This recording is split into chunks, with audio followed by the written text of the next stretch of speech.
Akitoa taarifa kuhusu msimu wa 3 wa mbio za Stop GBV Marathon Zanzibar, Katibu Mkuu Wizara ya Habari, Vijana, Utamaduni na Michezo, ndugu Fatma Hamad Rajab, amesema mbio hizo zinatambulika kimataifa na zimeorodheshwa katika kalenda riadha ya dunia, ikiwa lengo kuu ni kurejesha matumaini wa mama aliyeathirika na vitendo vya ukatili wa kijinsia, hususan wale waliotelekezwa na wenza wao baada ya kujifungua watoto wenye mahitaji maalum. Wizara ya Habari, Vijana, Utamaduni na Michezo inapenda kuarifu umma kuwa tarehe 30 Novemba 2025 kutafanyika msimu wa 3 wa mbio za Stop GBV Half Marathon Zanzibar katika mji mkongwe Zanzibar kuanzia saa 11:30 asubuhi.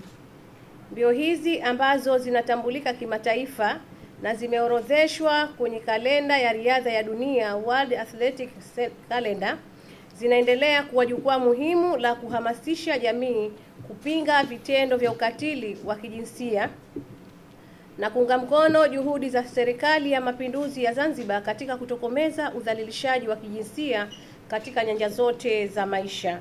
Lengo kuu la mbio hizi kwa mwaka huu ni kurejesha matumaini kwa mama aliyeathirika na vitendo vya ukatili wa kijinsia, hususan wale waliotelekezwa na wenza wao baada ya kujifungua watoto wenye mahitaji maalum.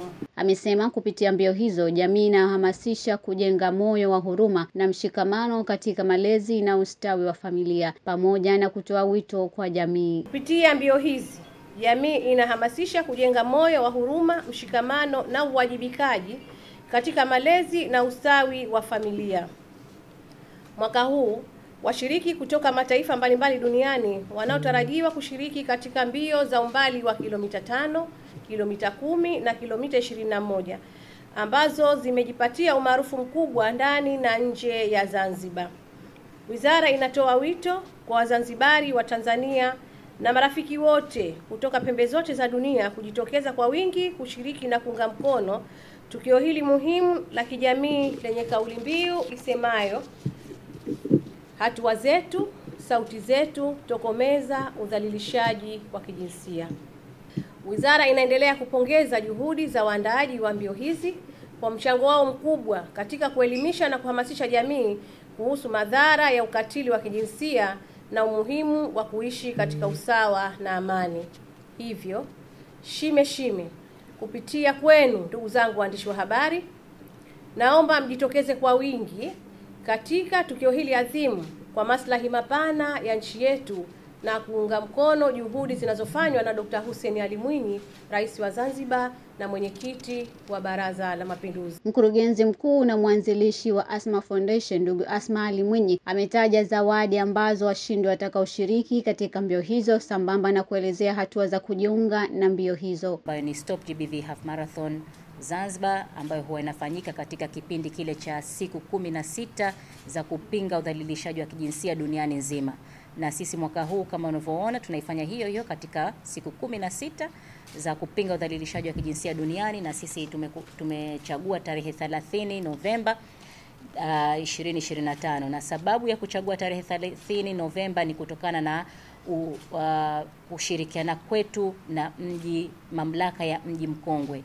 Tokea mwaka jana tumekuwa tuko bega na bega katika kutangaza kisiwa chetu hichi cha karafuu Zanzibar, na katika kuelekea kilele cha mji mkongwe ambacho huwa kinafanyika tarehe 2 Disemba kila mwaka.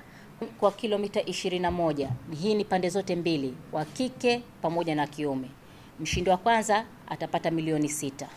Mshindi wa pili atapata milioni 3.5. Mshindi wa 3 atapata milioni 2.5. Na mshindi wa 4 atapata milioni 1.5. Na mshindi wa 5 atapata milioni 1. Lakini pia kuanzia mshindi wa 6 mpaka wa 10 wa kilomita 21 atapata 100,000. Na tukaenda katika kilomita 10, mshindi wa kwanza hii wa kike na kiume atapata milioni 1.5. Mshindi wa pili atapata milioni 1.3. Mshindi wa 3 atapata milioni 1. Mshindi wa 4 atapata 700,000 na mshindi wa 5 atapata 500,000. Na katika jinsi ya kujisajili, hii utaingia katika website yetu ambayo ni www.asmamwinyi.foundation. Sambamba na hayo, mkurugenzi wa mamlaka ya hifadhi ya Mji Mkongwe ndugu Ali Bakari amezungumzia kwa upana kuhusiana na mbio hizo. Na kama alivyoeleza ni kwamba jambo hili tumekuwa tukilifanya kwa pamoja bega kwa bega na Mji Mkongwe katika matayarisho, katika kuhakikisha zawadi zinapatikana. Kwa hiyo ni siku ambayo iko karibu kama alivyosema ya kilele cha kuadhimisha siku ya Mji Mkongwe ambayo iliasisiwa na Dr. Mwinyi, ndo mara ya mwanzo katika awamu hii kuweza kuadhimisha siku ya Mji Mkongwe, ambayo tarehe 2 ndio siku ambayo mji wetu ulipewa hadhi ya kuwa urithi wa dunia. Kwa hiyo kitendo hichi cha kuwa na matukio kama haya makubwa kwenye eneo letu, si tu kwamba tutakuwa tunafanya kwa upande mmoja kuondoa haya mambo ya ukatili kwa jinsia, lakini pia ni kwamba mji wetu tunakuwa tunautangaza, kwa sababu wageni wengi wanakuja katika Stone Town na asilimia karibu 90 ya wageni watembea Zanzibar lazima watembee Stone Town. Lakini pia inakuwa ni fursa kwa wafanyabiashara wetu, inakuwa kipindi hichi tunakuwa na aina mbalimbali za biashara za watu wetu au wafanyabiashara wadogo ambao tunaweka matent, au pia na wao wanapata fursa ya kuweza kufanya biashara zao kupitia tamasha hili, lakini kupitia kilele cha Mji Mkongwe. Kwa hiyo na mimi niungane na katibu pamoja na mwenyekiti wa Asma Foundation kuwakaribisha watu wote kujiunga, lakini pia wasioweza kukimbia basi washiriki kwenye kuadhimisha siku hii ya tarehe 30 pamoja na kuadhimisha siku ya Mji Mkongwe ya tarehe 2 Disemba 2025. Aidha, balozi wa utalii Zanzibar Rukaiya Ahmed Karanja amewataka wazazi kuboresha baadhi ya vitu katika malezi ili kuweza kujua vikwazo ambavyo wanakutana navyo watoto wao. Haifanyiki tu ili mradi yale matembezi, kwa sababu kunakuwa na vitu vingi sana vinafanyika kabla ile siku yenyewe ya kilele. Tunaenda maskuli, tunaenda kuangalia watoto yatima, tunaangalia wana changamoto gani. Haya yote ni kwa ajili ya kutokomeza ukatili wa kijinsia. Na mimi kitu ambacho nimejifunza mwaka jana tumepita kuangalia watu wengi sana. Nikajua kuna vitu ambavyo pia tunatakiwa wazazi kuviboresha kwenye malezi. Tukiangalia sasa hivi wazazi wengi tuna support watoto wetu, lakini kuna vitu vingine hatui supportive. Kwa hiyo tunashindwa kujua mtoto anapitia vikwazo vingi akiwa shule, vikwazo gani. Tunashindwa kujua mtoto kama anakuwa bullying akiwa shule. Kwa hiyo haya yote tunayapata kupitia Asma Mwinyi Foundation. Kwa sababu Asma Mwinyi Foundation anaenda kuempower jamii, anaenda kuyaeleza zile changamoto ambazo zinapitikana kwa watoto. Kwa hiyo ile 35,000 ambayo Mtanzania Mzanzibari unaoilipia, sio kwamba unaenda kuweka kwenye mfuko wa Asma Mwinyi Foundation. Hapana, unaenda kuisupport jamii yako. Kwa hiyo ningependa watu wengi tujitokeze kwa wingi kumsupport dada yetu, kwa sababu yeye peke yake hawezi. Lazima na sisi tutokee tuweze kumsupport ili aweze kufikia yale malengo ambayo amejiwekea, ambayo yamewekwa kwenye taasisi yake. David Molinga Falcao, mchezaji wa zamani kutoka Yanga, amesema anaunga mkono juhudi zilizofanywa na Mheshimiwa Asma Mwinyi na kushiriki kwa wingi katika mbio hizo kwa ajili za afya zao. Kuna ile stop GBV, nimefurahi sana sababu mimi mwa mchezo, sisi kama mchezo tunakuja kuunga mkono kwenye ile kitu, sababu idea nzuri, na support mimi pia sababu na foundation yangu na kuja tena kuunga mkono mheshimiwa.